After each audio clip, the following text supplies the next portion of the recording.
Bem, nós estamos dando agora o terceiro passo e por hoje eu acho que será o último passo da nossa reflexão. A gente já falou sobre a perspectiva da cristologia que perpassa o quarto evangelho, já falamos da pneumatologia, a perspectiva da ação do Espírito Santo e a sua função, e nesse terceiro momento nós falaremos um pouco sobre a soteriologia e na próxima semana a gente reflete um pouco os outros temas teológicos do quarto evangelho, sobretudo dedicando um tempo especial para a dimensão eclesiológica, porque são várias as perspectivas eclesiais apresentadas no quarto evangelho que merece a nossa atenção. Então, na perspectiva soteriológica joanina, se insiste muito em duas coisas, basicamente. Primeiro, no realismo da encarnação e depois no valor salvífico da Páscoa. No quarto evangelho, insiste muito nessas duas dimensões, realismo da encarnação e o valor salvífico da Páscoa de Jesus. Então, a história diz que o esquema cristológico joanino, com a sua pré-existência, com a descida dessa palavra pré-existente no mundo dos homens para a revelação do Pai e depois o seu retorno ao Pai, foi interpretado em duas chaves.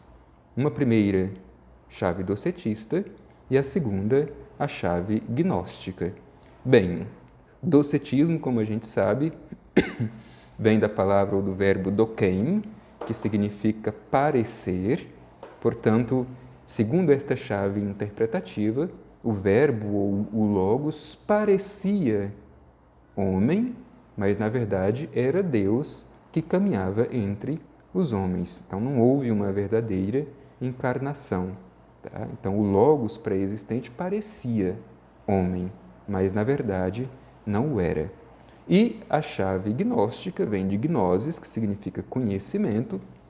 Isso significa que aquilo que salva não é a cruz, não é a cruz que tem valor salvífico, mas segundo a perspectiva gnóstica, é o conhecimento trazido aos homens por este revelador que veio ao mundo, de um mundo superior.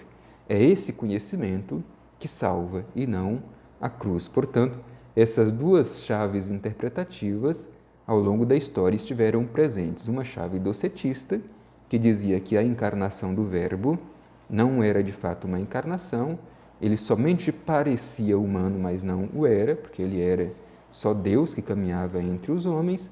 E a segunda, a chave gnóstica, que diz que o valor salvífico está no conhecimento e não na cruz de Jesus. Por isso que o Evangelho insiste muito nessa dimensão do realismo da encarnação e no valor salvífico da Páscoa de Jesus. Bem, comecemos comentando um pouco, então, esse realismo da encarnação, e aqui poderíamos também colocar como uma digressão o realismo da Eucaristia, que há uma insistência também no Evangelho sobre essa dimensão.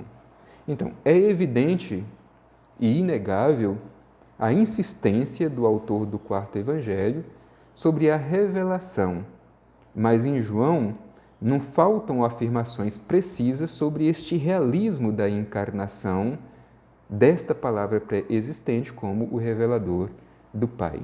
Então, se a gente vai lá logo no início do Evangelho, começa justamente mostrando esse realismo da encarnação. Capítulo 1, versículo 14. E o Verbo se fez carne e habitou entre nós. O Verbo se fez sarx.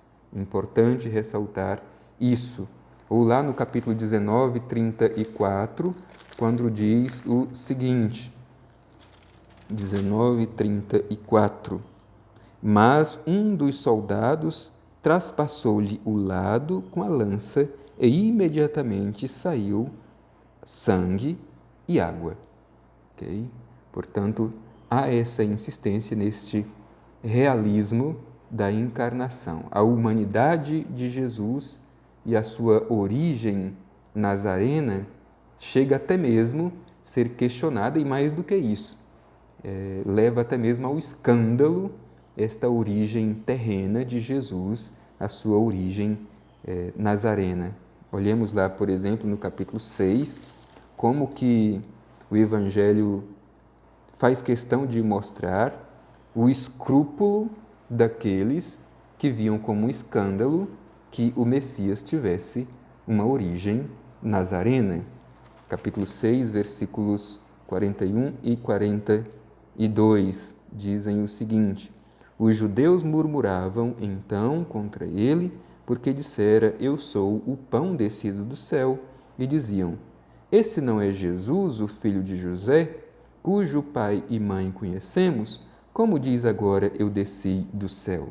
Portanto, este escândalo dá origem nazarena de Jesus, mas o evangelista faz questão de mostrar justamente para mostrar esta realidade da encarnação, ou o realismo da encarnação do Verbo ou da palavra pré-existente. Tá? Então, deste escândalo da encarnação, vem também o escândalo do realismo eucarístico, no próprio capítulo 6, versículo 52, quando diz assim: Os judeus discutiam entre si, dizendo: Como esse homem pode dar-nos a sua carne a comer? Como pode esse homem nos dar da sua carne para comer? Então, do escândalo da sua origem nazarena, passa-se ao escândalo eucarístico, o escândalo da encarnação. Então, o Evangelho faz questão de insistir nessa dimensão do realismo da encarnação. Ele realmente se encarnou, assumiu a realidade humana. Tá? Então, estes textos citados apontam para esta realidade. Primeiro, logo lá no prólogo, quando diz que o Logos se fez sarx, importante recordar disso, o Logos se fez sarx, verdadeiramente se encarnou. Depois que do seu lado sai sangue e água, que são realidades humanas, por assim dizer, sangue e água. E depois o escândalo da origem nazarena de Jesus e o escândalo da Eucaristia. Como que pode este homem dar da sua carne para comer? Portanto, insistência no realismo da encarnação. E depois, o Evangelho também insiste muito no valor salvífico da Páscoa de Jesus.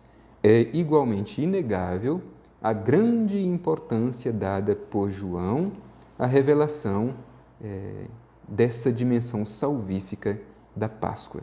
Tá? A Páscoa tem o seu valor salvífico.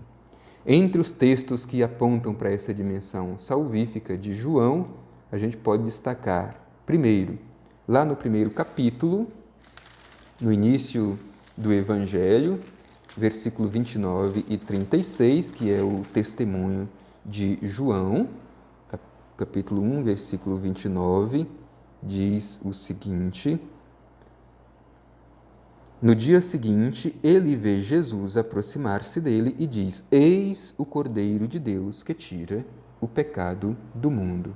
Portanto, João Batista indica nesse desconhecido que passa o Cordeiro de Deus que tira o pecado do mundo. Portanto, o seu valor salvífico. É claro que pecado aqui não tem a ver com os pecados enquanto fragilidade, enquanto limite, enquanto erro, mas o pecado aqui enquanto aquele que tira as pessoas da ignorância da verdadeira identidade de Deus. Por isso que ele é o revelador, porque ele revela a verdadeira identidade de Deus, trazendo-nos também a nossa identidade como filhos e filhas de Deus.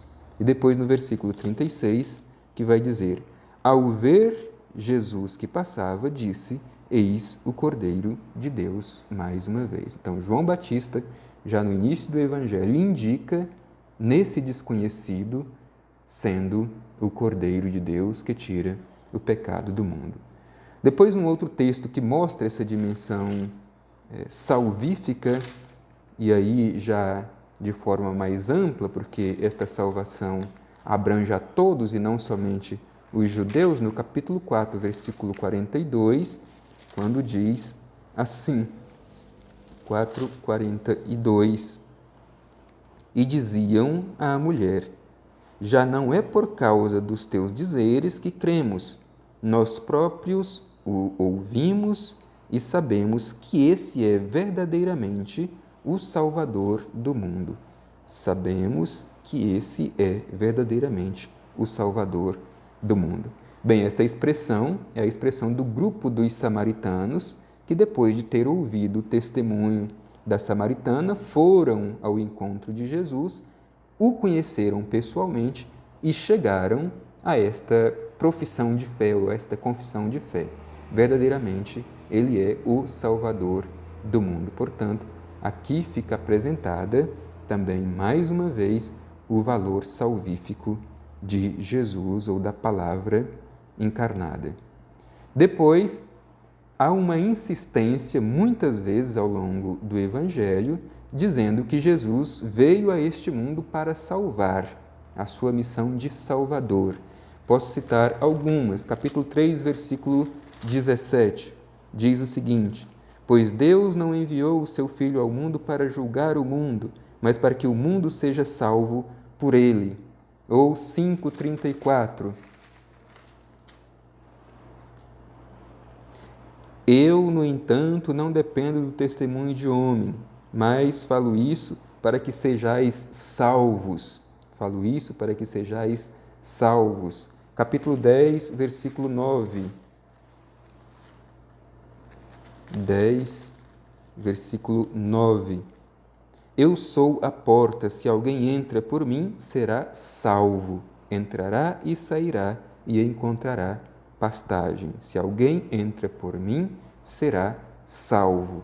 12:47 diz o seguinte: se alguém ouvir minhas palavras e não as guardar, eu não o julgo, pois não vim para julgar o mundo, mas para salvar o mundo. Portanto, várias vezes aparecem o uso deste verbo salvar no quarto evangelho, justamente para mostrar o seu valor salvífico. O verbo zodzem, salvar. Okay? Portanto, essa dimensão do valor salvífico está muito clara e presente no quarto evangelho. E, por fim, o evangelista apresenta o valor salvífico da cruz. Por exemplo, lá no capítulo 19, versículo 33 e 36, 33 a 36, 19, 33 a 36, diz assim: chegamos a Jesus e, vendo-o já morto, não lhe quebraram as pernas, mas um dos soldados traspassou-lhe o lado com a lança e imediatamente saiu sangue e água. Está vendo? Mais uma vez aqui aparece este binômio, sangue e água. Água apresentava a dimensão espiritual e sangue, de fato, a dimensão humana da encarnação, para dizer que realmente ele assumiu a sarx humana. Aquele que viu dá testemunho e seu testemunho é verdadeiro. E ele sabe que diz a verdade, para que também vós creiais. Pois isso aconteceu para que se cumprisse a Escritura. Nenhum osso lhe será quebrado. Portanto, apresenta essa dimensão salvífica, insinuando que Jesus morre de fato como o Cordeiro de Deus, de que João Batista, lá no início do Evangelho, falou como cumprimento da Escritura. Nenhum osso lhe será quebrado. Portanto, isso é importante aqui. Cita as Escrituras, ou mostra Jesus como cumprimento da Escritura, no próprio capítulo 19, no versículo 37, e uma Escritura diz ainda: olharão para aquele que traspassaram. Olharão para aquele que traspassaram. Confirmando assim que Jesus é, se a gente vai lá no início, no capítulo 3, confirmando de forma tipológica que Jesus é a verdadeira serpente de bronze que cura quem o contempla. Lá no capítulo 3, versículos 14 e 15, quando diz: como Moisés levantou a serpente no deserto, assim é necessário que seja levantado o Filho do Homem, a fim de que todo aquele que crer tenha nele a vida eterna. Portanto, mostra aqui mais uma vez este valor salvífico da cruz de Jesus. Então, fica claro esta insistência do quarto evangelho de mostrar o valor salvífico da cruz a partir destas citações aqui apresentadas. Vale mais uma vez dizer dessa insistência sobre o sangue e a água que saem do lado aberto pela lança de Jesus Cristo. Como eu disse, são símbolos de salvação, portanto, a dimensão soteriológica presente neste símbolo da água e sangue que jorram do seu lado aberto. No ponto de vista teológico, o lado aberto de Jesus e a água e o sangue derramados foram interpretados em duas perspectivas. Primeiro, na perspectiva pneumatológica do Espírito Santo e depois na dimensão sacramental, água e sangue. Tá? Portanto, a perspectiva soteriológica apresentada pelo quarto evangelho é essa. Há uma insistência nesses dois elementos que, ao longo da história, se tornaram como chave interpretativa. Primeiro o docetismo, depois o gnosticismo.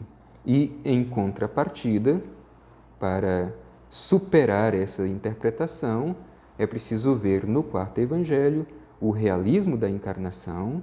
Não era simplesmente uma aparência, verdadeiramente o Verbo se encarnou, há esta insistência, e depois o valor salvífico da Páscoa, isto é, o valor salvífico da cruz de Cristo, sobretudo como tipologia da serpente do Antigo Testamento, que era levantada e servia como cura. Quem olhasse para ela seria salvo. Agora Jesus é levantado no madeiro da cruz, portanto, o valor salvífico da Páscoa. Então, em síntese, o quarto evangelho, do ponto de vista soteriológico, insiste no realismo da encarnação e no valor salvífico da Páscoa, entendendo como a sua paixão, morte e ressurreição. Então, é isso. Por hoje, ficam estes vídeos com essas reflexões para nos ajudar a entrar um pouco na teologia apresentada no quarto evangelho, o Evangelho de São João.